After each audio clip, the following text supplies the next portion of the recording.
Ouais, donc un an aujourd'hui, plus belle victoire, vraiment la plus belle victoire de ma carrière, ici à la Gravière.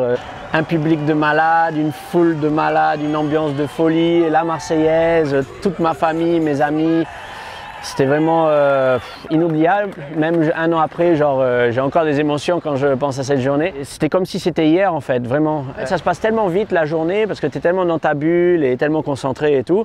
C'est qu'après, tu as envie de célébrer tu as envie que la célébration et la fête ne terminent plus.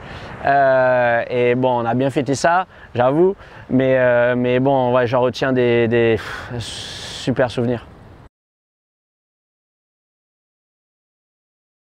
Alors pour être honnête, en fait, cette journée, elle n'a pas commencé de la meilleure manière. Je me rappelle que je me suis réveillé, j'ai loupé mon alarme. J'étais hyper fatigué parce que j'ai mal dormi la veille, parce que voilà, je pensais, je sais pas, un peu de pression, mais un peu d'excitation aussi, et j'avais pas très bien dormi. Et j'arrive en fait, je pensais pas qu'ils allaient lancer directement, et puis j'arrive dans le parking et on me dit mec, t'es dans la première série et ça commence dans une demi-heure. J'avais emmené des planches pour surfer au large à la nord, et au large à la nord pour moi c'était des grosses droites un peu qui déroulent. Et quand j'ai vu les boys sur la plage, ils m'ont dit il y a des marées, ils étaient tous excités et tout, j'ai dit wow, là d'un coup en fait ma journée elle a commencé là quoi.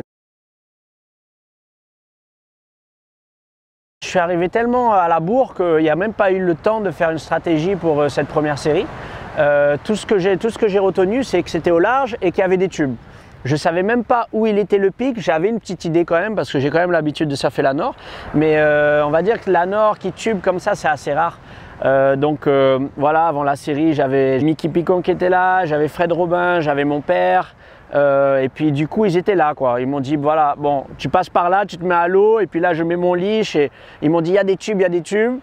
J'ai couru dans l'eau sur le jet pour qu'ils m'emmènent au large et je suis arrivé. Et c'est peut-être pas une mauvaise chose en même temps parce que moi, je marche beaucoup comme ça, plus je réfléchis, moins ça me va. Et au final, c'est ça le surf. Des fois, ce n'est pas forcément les tactiques et les manières de préparer ta série mentalement, tout ça. C'est que là, on est en lien avec la mer et la mer, l'océan, des fois, tu as beau avoir la meilleure stratégie possible. Si la vague, elle vient pas, elle vient pas. Du coup, voilà, je me suis dit, va à l'eau, écoute, si la vague, elle vient, elle vient. Si elle vient pas, elle vient pas. En tout cas, j'ai vraiment voulu faire de mon mieux. Et là, pour le coup, toutes les vagues sont venues à moi. Genre j'ai eu un cul pas possible parce que j'avais vraiment le rythme avec l'océan. Je passe du mec qui a toujours un petit nuage noir sur la tête sur cette épreuve parce que j'ai jamais le rythme et parce que je sais pas, depuis toutes ces années ça l'a jamais fait. En passant une série, deux séries, trois séries, d'un coup au favori. Donc c'est fou comment ça peut jouer dans la confiance. Je savais qu'en passant cette série contre Jordy Smith qui est un des top surfeurs mondiaux, je savais que j'allais prendre une confiance et je savais qu'après ça serait que du bonus. Moi vraiment, mon objectif, ça a toujours été de faire mieux qu'avant. Et là, pour le coup, j'arrivais à mon meilleur résultat. Quart de finale, il y a des vagues, il fait beau. J'ai tous mes amis, ma famille, le public sur la plage qui était en délire. Du coup, pour moi, l'épreuve était à moitié gagnée déjà. Après, c'était que du bonus. Et c'est vrai que, bon, après, ce rêve, je l'ai toujours gardé en moi de pouvoir lever la Coupe du Pro France un jour. Mais pour le coup, déjà, là, après ce quart de finale, j'étais déjà vraiment heureux. Au stade où j'en suis maintenant dans ma carrière, le physique, c'est un peu mon gros problème. Et donc, tenir le coup toute une journée, sur une journée des finales, ça m'a joué des tours ces dernières années, que ce soit dans les QS ou dans les CT.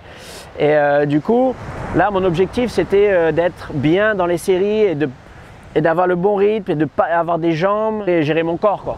Et d'ailleurs après les quarts de finale, parce que même si c'était au large, même s'il y avait des jet skis, il y avait quand même beaucoup de courant, donc je ne sais pas si on s'en rend bien compte, mais en fait c'était du non-stop, tu rames, tu rames, tu rames. Du coup je commençais à fatiguer.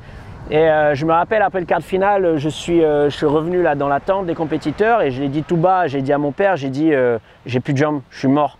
Genre j'ai flippé quoi, je me suis dit oh là là, genre je vais faire une cata là en demi, je suis épuisé. Voilà, c'est mon point faible, physique, je m'entraîne beaucoup moins physiquement qu'avant. Et du coup, il y avait Thibaut, kiné du CERS, qui était sur place, qui m'a fait quelques soins et tout. Et après, en fait, la compétition, la marée a monté et la compétition est venue au bord, à la Gravière.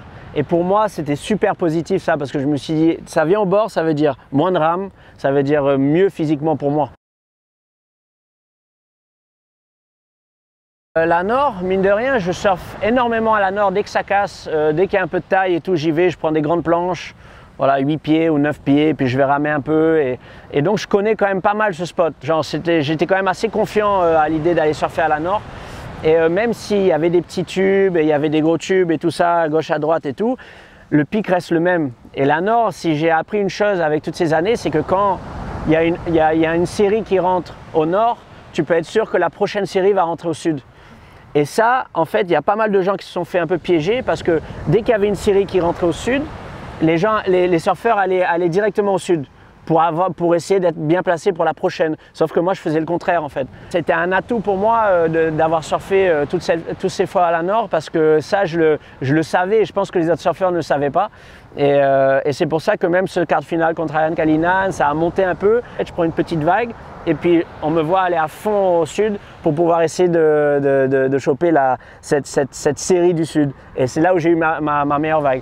Donc, mine de rien quand même, ça m'a servi toutes ces sessions. Donc l'expérience m'a servi.